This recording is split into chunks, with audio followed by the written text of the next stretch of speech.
नमस्कार, मैं स्वतंत्र कुमार और आप सभी का स्वागत करता हूं आपके अपने चैनल शॉर्ट हैंड टीम पर। तो दोस्तों, आज के इस वीडियो में जनसत्ता के संपादकीय से 1010 शब्दों के डिक्टेशन को हम लोग लेने वाले हैं। इसे हम लोग 100 की स्पीड में लेंगे। इस डिक्टेशन में हमने कॉमा, विराम, प्रश्नवाचक या पैरा को काउंट नहीं किया है।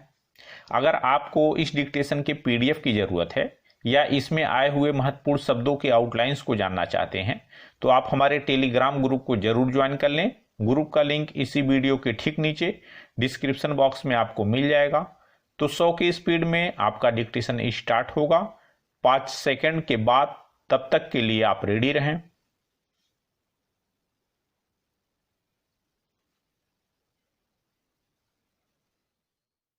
स्टार्ट। हर साल बरसात के बाद डेंगू का प्रकोप बढ़ जाता है। विराम। कुछ समय पहले तक उत्तर प्रदेश के विभिन्न जिलों में इस पर काबू पाने को लेकर प्रशासन हलकान दिखाई दे रहा था।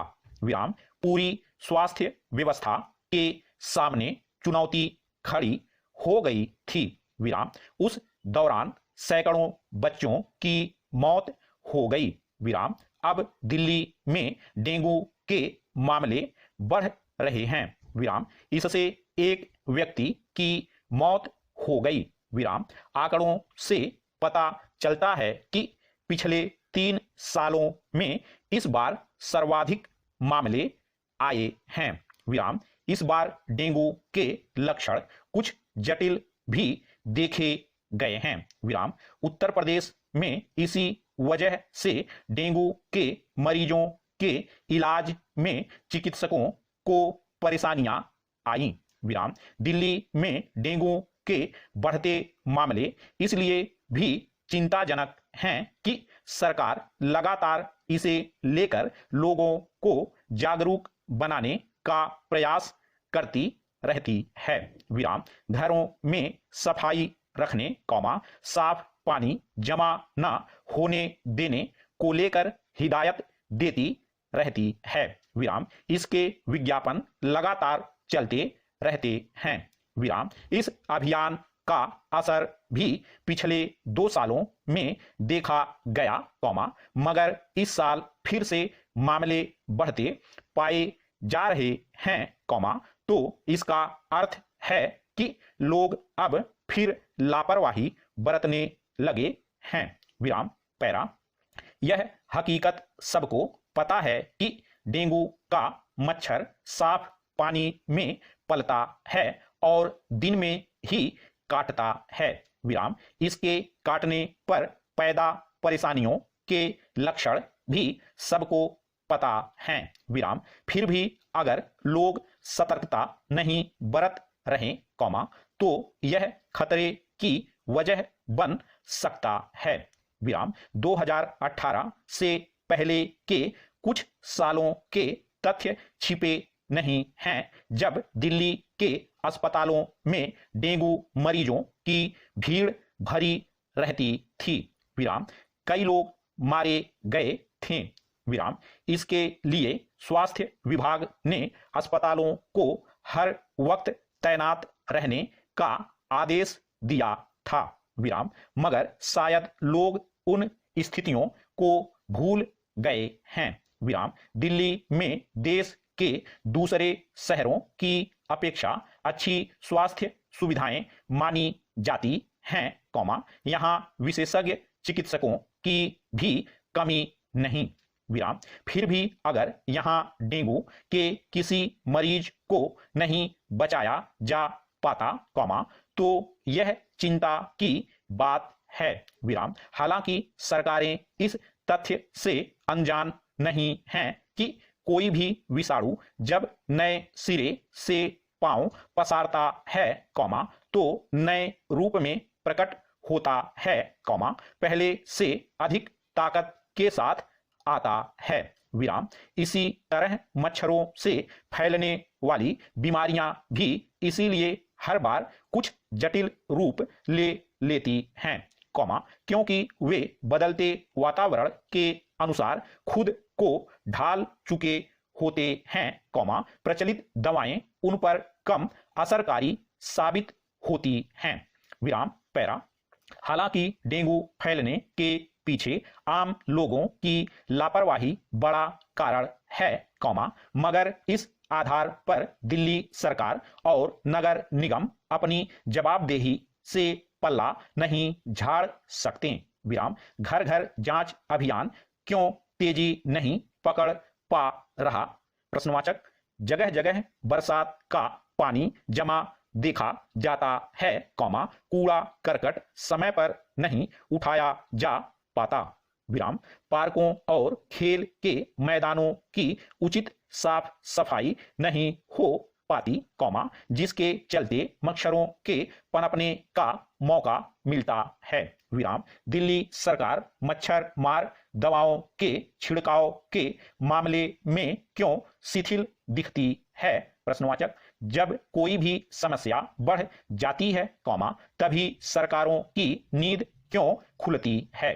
विराम अगर समय समय पर मच्छर मार दवाओं का छिड़काव किया जाता रहे, साफ सफाई का समुचित प्रबंध हो, तो इस समस्या पर काबू पाना कठिन नहीं है। विराम मगर विचित्र है कि दिल्ली सरकार और नगर निगम अपने अधिकारों की लड़ाई और एक दूसरे पर ठीकरा फोड़ने में ही अधिक उलझे नजर आते हैं। विराम असल समस्या पर अपेक्षित गंभीरता नहीं दिखा पाते। विराम पैरा। केरल और उत्तराखंड सहित देश के कई राज्यों से कुदरती कहर की जो तस्वीरें सामने आ रही हैं, वे रोंगटे खड़े कर देती हैं। विराम भारी बारिश से बाढ़, नदी नालों में उफान और जमीन धंसने जैसी घटनाएं हो रही हैं। विराम मकान और गाड़ियां डिब्बियों की तरह बह जा रहे हैं। विराम उत्तराखंड में पिछले 3 दिनों में 24 से ज्यादा लोगों के मारे जाने की खबर है। विराम केरल में भी जमीन धंसने की घटनाओं में अब तक 25 लोगों की जान जा चुकी है। विराम अरबों की संपत्ति का नुकसान हुआ, सो अलग। विराम ऐसा भी नहीं है कि इस तरह की प्राकृतिक आपदा का सामना हमें पहली बार करना पड़ रहा है। विराम लगातार बारिश से जान माल के नुकसान की घटनाएं होती ही रही हैं। विराम फर्क अब सिर्फ यह आया है कि पहले के मुकाबले ऐसी आपदाओं की तीव्रता कई गुना बढ़ गई है। विराम इसलिए ये ज्यादा घातक साबित हो रही है। विराम चिंता की बात तो यह है कि जब हमारे पास मौसम की चेतावनी देने वाला संपूर्ण और पुख्ता वैज्ञानिक तंत्र है, तब भी हम तबाही का मंजर देखने को मजबूर हैं। विराम इस तबाही का एक बड़ा कारण यह है कि हम पिछली आपदाओं से कोई सबक नहीं ले रहे। विराम पैरा। भारत ही नहीं, दुनिया के ज्यादातर देश जलवायु संकट से जूझ रहे हैं। विराम वैश्विक तापमान बढ़ने से मौसम चक्र भी गड़बड़ा गया है। विराम पिछले कुछ सालों में तो भारी बारिश ने कई देशों में तबाही मचाई है। विराम फ्रांस, जर्मनी सहित कई यूरोपीय देशों में हाल में जिस तरह की बारिश और बाढ़ आई, उसने सदियों पुराने रिकॉर्ड तोड़ डाले। विराम यही सब हम अपने यहाँ भी देख रहे हैं। विराम हिमाचल प्रदेश और उत्तराखंड में बादल फटने की घटनाएं जिस तेजी से बढ़ी हैं, वह खतरे की घंटी है। विराम बिजली गिरने की घटनाएं भी बढ़ी हैं। विराम हर साल कई लोग इसके शिकार होते हैं। विराम इसलिए जरूरी है कि हम इन कुदरती घटनाओं को हादसे से ज्यादा सबक के रूप में लें, तभी इनसे पार पा पाएंगे। विराम गौरतलब है कि धरती का पर्यावरण बेहद खराब हो चुका है।